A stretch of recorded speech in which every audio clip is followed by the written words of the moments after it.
Soucis de santé. Pour la première fois, j'avais des transaminases à la limite, du cholestérol à la limite. La petite ampoule s'est allumée, je me suis dit non, il faut faire quelque chose.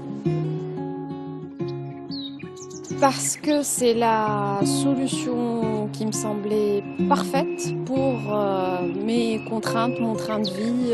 C'est des journées très longues qui se terminent à 20h30, 21h, où on ne sait jamais où est-ce qu'on sera à l'heure du déjeuner, comment on va s'organiser, zéro visibilité. Mais quel bonheur d'avoir à manger sans avoir à faire les courses avant et de ne pas se prendre la tête à faire un choix, à cuisiner. Ça, c'était le bonheur absolu. Écoute, pour moi, c'était très bien.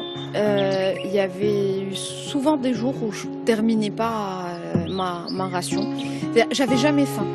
Je trouvais que c'était assez largement, donc je me plaindrais pas des quantités. Quand on respecte aussi les horaires, c'est-à-dire de prendre son encas en milieu d'après-midi, ça permet de gérer à la perfection, voilà, de pas avoir cette fringale où on a envie de se jeter sur la nourriture, où on va se dire ah tiens finalement c'est pas assez.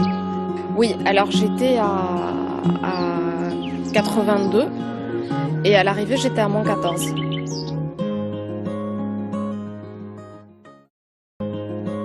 Ben justement, en fait, c'est vrai que j'appréhendais l'après-ish.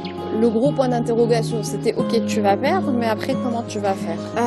Effectivement, il y a des aliments qu'on bannit de notre alimentation. Moi, j'étais très fromage bien gras, très raclette, croziflette, tartiflette. Bien cuit aussi. Tu vois, les trucs bien en sauce, bien crémeux. Et ben non, il faut rester sur sa discipline. Et puis se dire, face à un plat, est-ce que j'en ai vraiment envie? Est-ce que ça va me faire du bien? Te dire, bon là je crois que t'as plus faim. Allez, ça y est, ça suffit.